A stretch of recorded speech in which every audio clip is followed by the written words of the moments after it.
When shopping for car insurance, consider Geico's been saving people money on it for over 75 years. If you're serious about savings, it's simple. Go to geico.com. It is great to have you in. Sometimes stuff that happens in between the show is better than what happens during the show. I'm crying. Yeah, so am I. Maybe we'll discuss it later in the show today. There's got to be tape of what happened. There's got to be tape somewhere. Okay, Doug Gottlieb later in the hour. Okay, I'm old enough that I've been watching the NBA for a long time, and I'm going to watch it until, the day I pass away, I'll be watching an NBA game in the hospital. I love the NBA, and I always have, and I certainly like the transcendent stars, and there aren't very many. Every decade gives us about one or two guys. The Great Eight, I've been watching the NBA now for 4 decades, 40 years, okay, since I'm like 10 years old. There have been, I will call them the Great Eight. They have changed the game. Not just won titles, changed the game. Kareem Abdul-Jabbar. There's never been a shot that unstoppable. Magic and Larry saved the league. Michael made it global. Shaq, for 10 years, was the most dominant player I've ever seen, including Michael Jordan. Tim Duncan, for 15 years, created a Texas dynasty. LeBron James, arguably GOAT, and Steph Curry is not one of the 8 great players. But these are the game changers. Steph Curry has made centers obsolete. You watch college games now. Duke, Kansas shoot 53-pointers. That is Steph. Steph has changed the way we play the game with an emphasis on three-pointers. Three-pointers existed 20 years before Steph. He mastered them.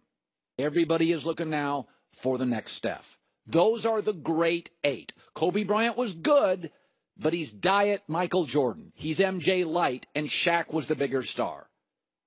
So those are the 8 players, the Great Eight. There are also, because the NBA media is constantly trying to find the next star, I would call these the fake 8. I was told they were going to wreck the league. I was told they were going to be transformative. I was told they were going to change the West or the East or the entire NBA. And they never did. And I never bought into them from day one. And you know I didn't, because I've spent 10, 15 years telling you they weren't going to change the league. Stevie Francis, Stephon Marbury, Derrick Rose, Blake Griffin, Melo, Westbrook, Giannis, and Anthony Davis. Giannis has been in this league 5 years. They're still in Milwaukee, not viable. Anthony Davis is a hell of a player. He's never won a playoff game. How many years has he been in this league? Some of these players, like Giannis and Anthony Davis and Westbrook, are remarkable all-time talents. But they're the fake 8. They may change losses to wins. They may win some awards. They're not changing anything about this league. But there is a young player who I believe would make my Great 8 into a Great 9. And you'll be surprised in Philadelphia because I think it's Ben Simmons. When I watch many of these great young players, Westbrook, Wall, Marbury, I'm awed by their talent. But I think I wouldn't want to play with them. You and I have all gone to the local YMCA.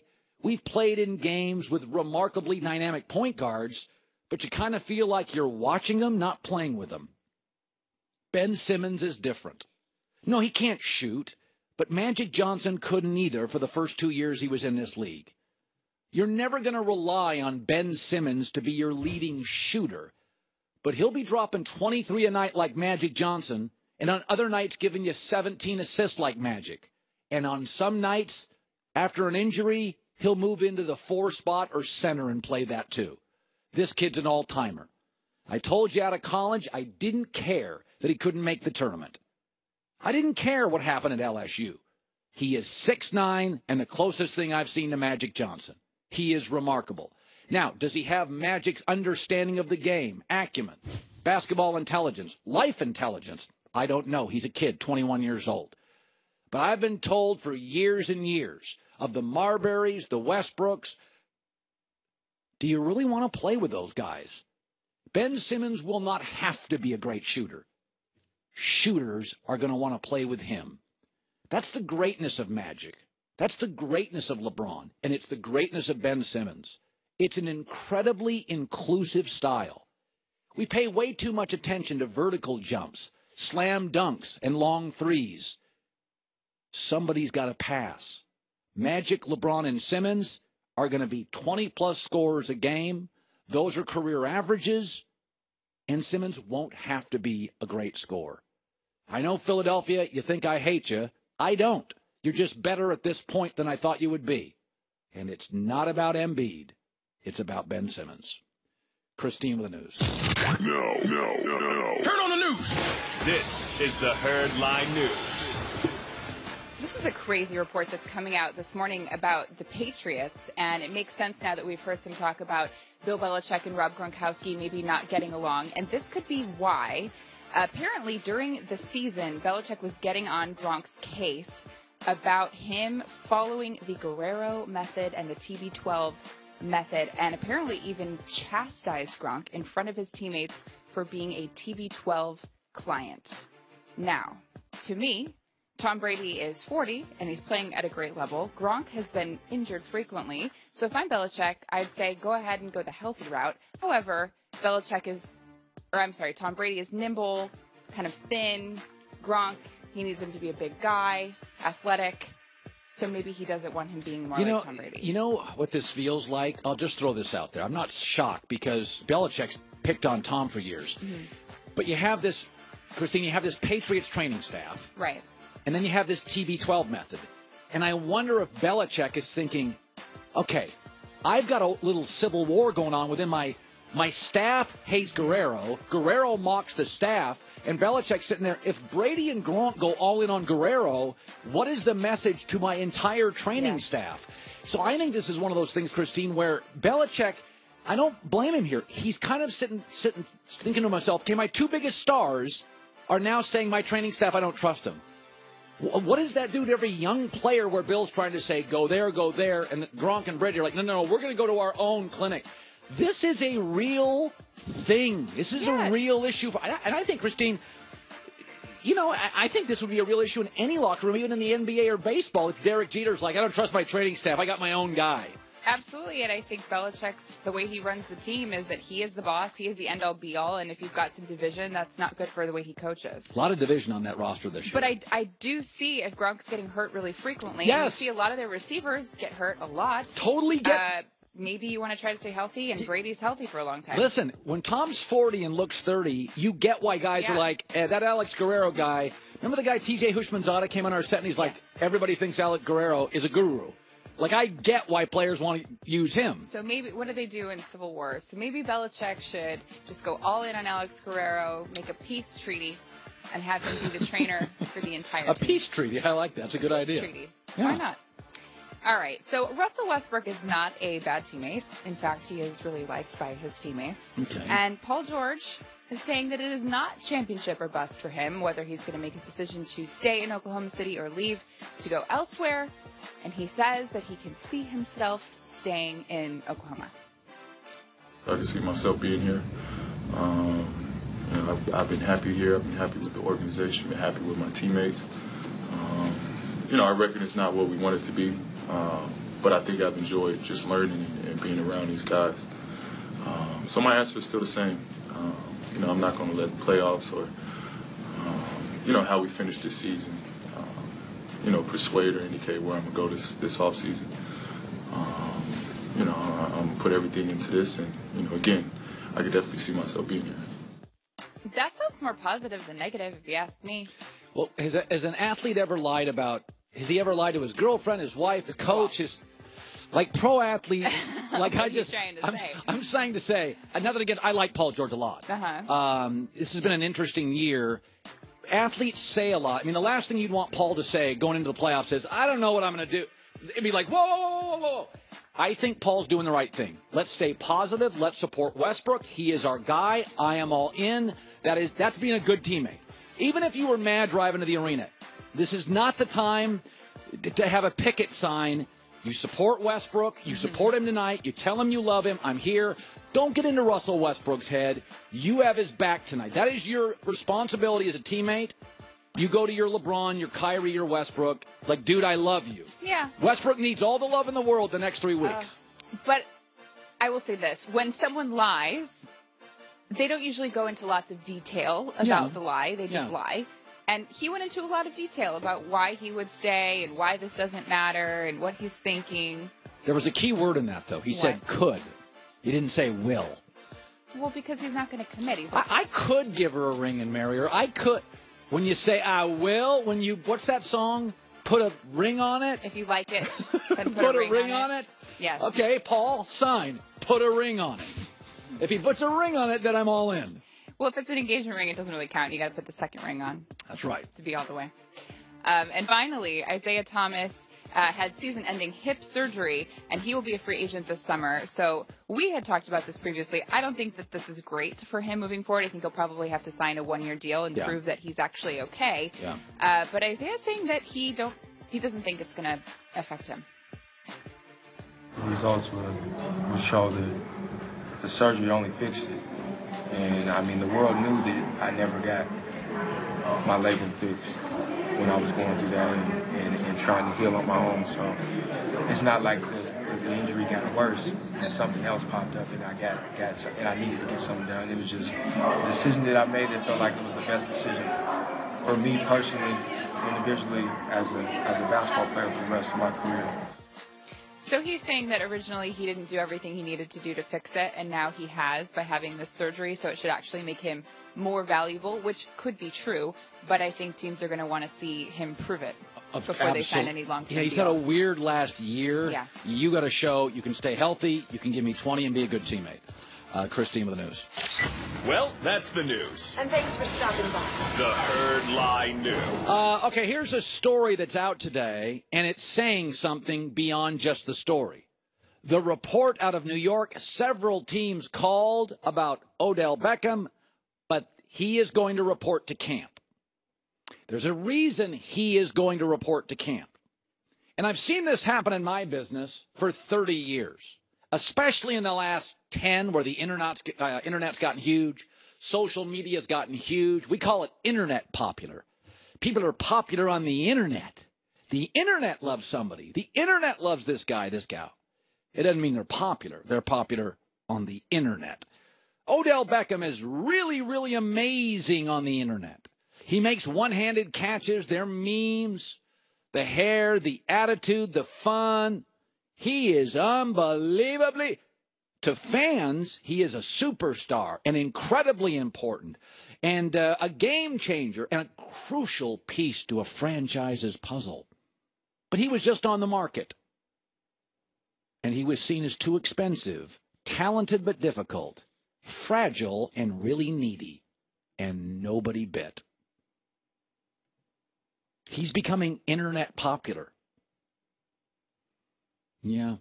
Every 20-year-old on the internet. And that's what 20-year-olds and young 30-year-olds do. They're on the internet claiming this person, that person's amazing, can't live without him.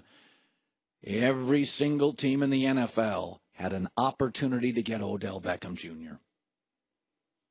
Your worth and your value in this country is when you're available to everybody. And nobody bit. I'll go back to two things I believe to be true. Wide receivers are icing, they are not cake. 4 teams out of the last 7 that have won the Super Bowl, the Ravens, the Seahawks, the Patriots, and the last New York Giants teams had average to below average wide receiving cores and won the Super Bowl, not just games. Wide receivers are icing. You don't build your franchise around them. And the second thing I believe to be true is that high-profile wide receivers, T.O., Randy Moss, Des Bryant, Odell Beckham, sometimes create distractions and are burdensome. And young quarterbacks feel like if they don't start the game throwing to them, then they'll have to go back to the sidelines after the first and second drive and have to have that guy chirping in his ear. Your value is what is offered when you're on the market. Odell Beckham was on the market. Nobody bit. Fragile, expensive, needy, and here's a stat. Since 2013, when he really exploded as a player, here's the 3 worst winning percentages when the star wide receiver has over 100 yards. Mike Evans, Odell Beckham, and Deshaun Jackson. Nobody is disputing how gifted they are. Nobody is questioning their talent or devotion. But their wins don't translate, their stats don't translate to wins. Internet popular. Doesn't mean if the internet loves you, you're not talented. It doesn't mean some people don't love you. But internet popular doesn't carry a lot of weight with general managers who have what they call a salary cap. Yeah, they're not spending a ton of time on Twitter. They have what's called a salary cap and a locker room and position coaches who have to deal with fragile, expensive, needy players. I got nothing against OBJ, but even his biggest games don't equal wins for the New York Giants. I also want to give you this. Here's some things, before Doug Gottlieb comes on the show, here's some things that have happened in the NBA in the last 3 to 4 weeks. Kyrie Irving out for the year for the Boston Celtics. Golden State, Steph is out. They're injured. They're not playing well. The hottest team in the league is the youngest, the Philadelphia 76ers. San Antonio appears to have a huge skirmish between their star player Kawhi and their star coach Greg Popovich. And the Toronto Raptors have come back to earth, embarrassing themselves twice against the Cleveland Cavaliers. While all this has been happening, here's something else that's been happening. That guy you buried in January and February, LeBron, that team you buried, Cleveland, is finally healthy. They've won 10 of 12. They beat Toronto twice. And LeBron is humming and completely engaged. I just want to remind you, the road to the finals, Golden State and Houston could face. Without Steph, Golden State could face Oklahoma City in the first round. Get him back to face either San Antonio or Portland, and then have to face Houston before going to the finals. Folks, that is 20 miles of muddy, unpaved road. The Houston Rockets could face the T-Wolves with Jimmy Butler, one of the best coach teams, kind of the Celtics of the West, the Utah Jazz, and then face Golden State. Again, 20 miles of bumps, bruises, gravel, and mud. LeBron in the first round will face Victor Oladipo and the Pacers, followed by a Toronto team full of baby dinosaurs that's petrified of the king, followed by either the youngest team in the league, Philly, who's not really title contender this year, or Gordon Hayward, Kyrie Irving, the Celtics. 7-1 odds for Cleveland to win the title. Right now you're telling me there's no chance he can win. None. LeBron Cavs, 0 chance. I'm not buying it. I'm not buying it. Doug Gottlieb's around the corner. He's got a lot of good stuff. Have you ever taken your car in for an oil change, and then suddenly you realize, oh, I got a sensor light out. Oh, carburetor issue. GPS system, electronic system, trouble.